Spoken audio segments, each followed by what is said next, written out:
Hello, welcome to my channel. So I slowed this video down just to show you some of the vegetables that I'll be using today. So you'll see some more of them later when I start cutting them up, but let's go ahead and get started. I got some stew meat to go with this. You're probably asking, well, what is it? I don't know. It was a soup, it's a stew, it's gonna be something, but trust me, it's good. So I'm not going to talk a whole bunch around this part of the video, but all I'm doing is seasoning the meat, and I'm not actually measuring anything because it's not a recipe. I just kind of made it up. I don't know. I just saw the stewed meat, and I was like, I put that with some cabbage, and we can do the thing. So I'm just putting the seasoning in there. You can use whatever you want. I'm using what I had in my cabinet. Pause, rewind the video if you need to see what I used. If you want to mimic it, that's cool. I hope it turns out well for you too.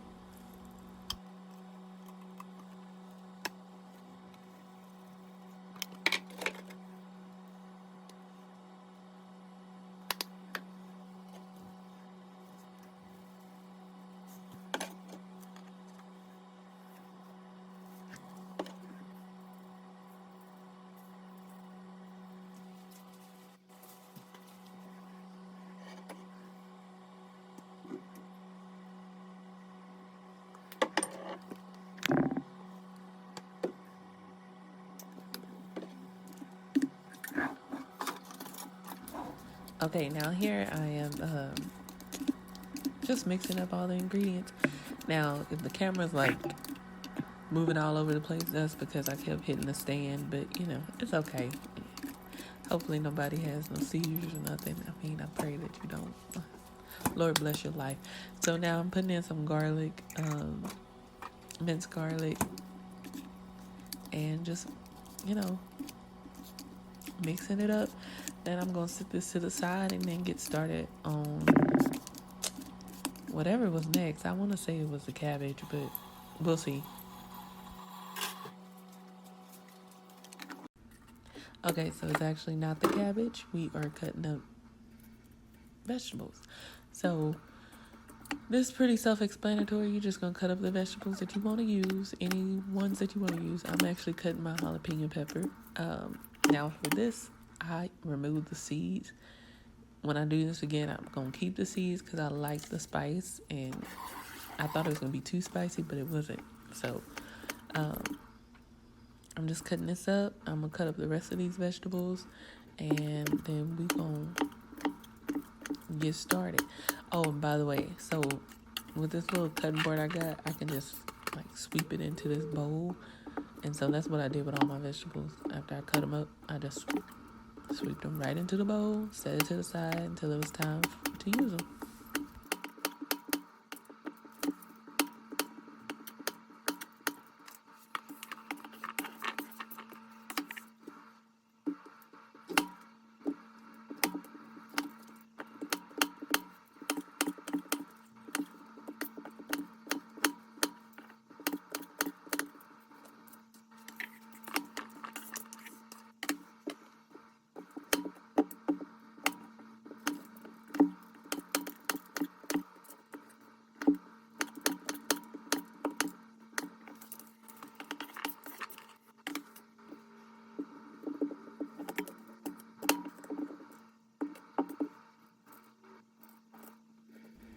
Okay, so this squash, I want to say it's chacote squash, something like that. If I said it wrong, then, forgive me.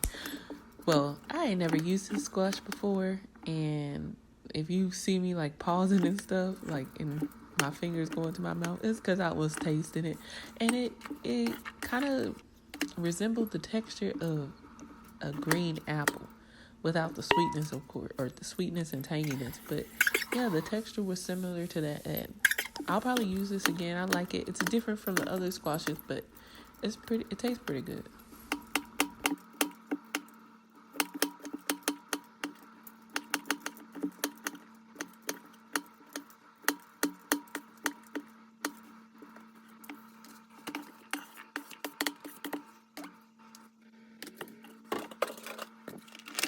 So as I said, I can just swoop my vegetables into that little container. I put the top on, put it away.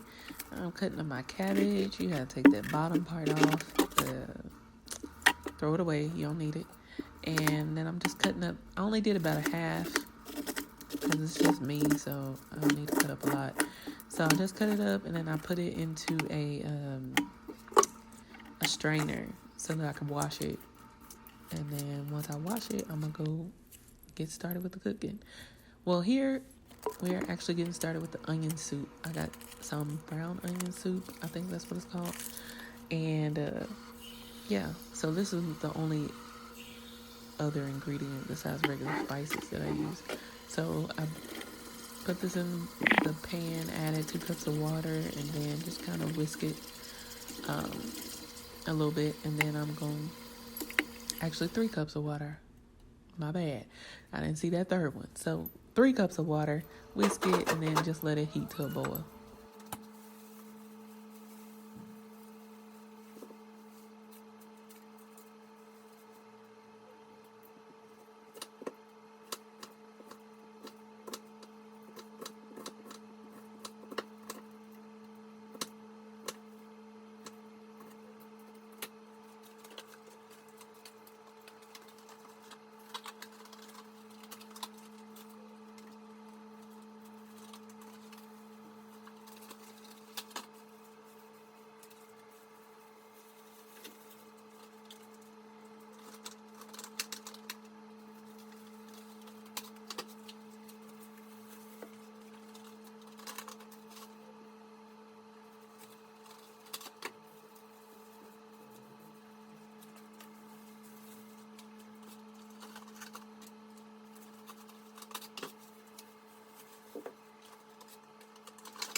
So when that water is boiling and ready, I just threw in my cabbage, and I'm gonna actually let that cook down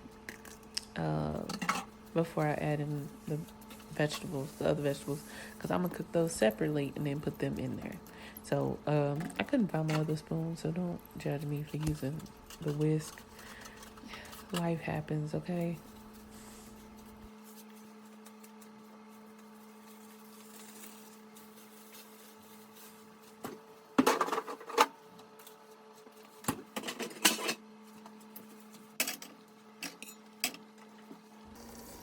Okay, so here I used about a tablespoon of butter and some olive oil.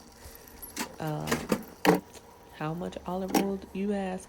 I have no idea. I just poured it in there, but it's not a lot.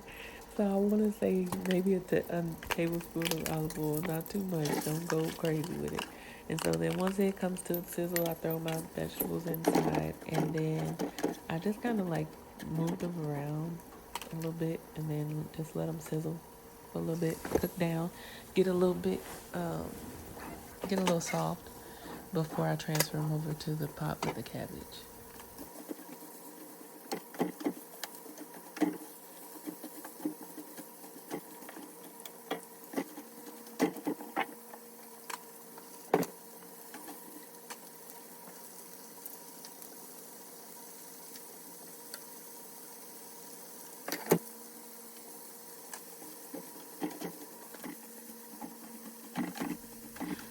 Another step that I may have forgotten was that I did season my vegetables before I moved them over to the pot with my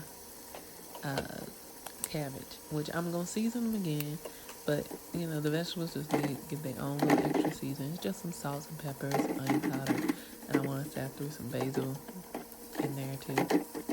Not too much, just a little bit. Now we about to throw them in there once they cook down a little bit. See? Yes. Right in there, in that juice, kind of swish them around, yes. Now, I did think after I finished this, I could have used potatoes. Hey, if you want to use potatoes in there too, you can do that too. Now I'm about to prepare my meat. So again, I do a little sizzle with the onion and not the onion, the butter and the olive oil, and then I throw my onions in there. And then, of course, with red onions or any onions, you want to kind of let them like cook down a little bit till they get with red onions, you kind of wait till they get translucent. So I just cook it down, cook it down a little bit, and then I'm gonna throw my meat in. Just throw that on top. Now this is stew meat, so it takes a little bit longer to cook. So with this, I just let it brown a little bit, and then I'm gonna kind of let it simmer and just kind of cook in its own juices for a little bit.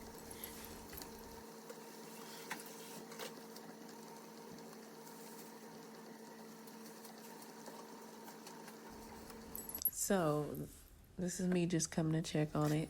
It's probably been cooking for maybe about 8 minutes or so. So I'm just moving it around in the pan, making sure it's not sticking or anything. If it does stick, I suggest you adding some water to your pan. Just some simple water. You can add extra stuff if you want to, but I just add water. So again, I just come back, check on it. Probably about another 8 minutes later, check on it, see how it's doing. Add water if need to, and keep it going.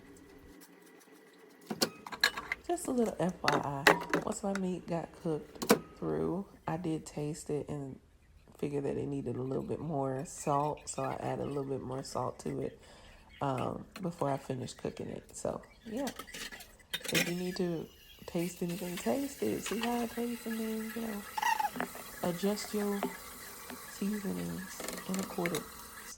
All right, so it is done. This is it. It is finished. And yeah, it has all the vegetables in there. Now, this bowl does not feature the potato that I put at the bottom, but I'm going to put a picture in here to show you what it looks like with the potato. So, yeah, if you just want to do it like this is fine, or you can add the potato in there for some good heartiness. Here's a picture of the baked potato with the filling on top. When I tell y'all this was so good, it was so good. I really hope you try this recipe. Try to mimic it as best as you can, and then throw your own little stuff on it. And then, message me, let me know how it turned out.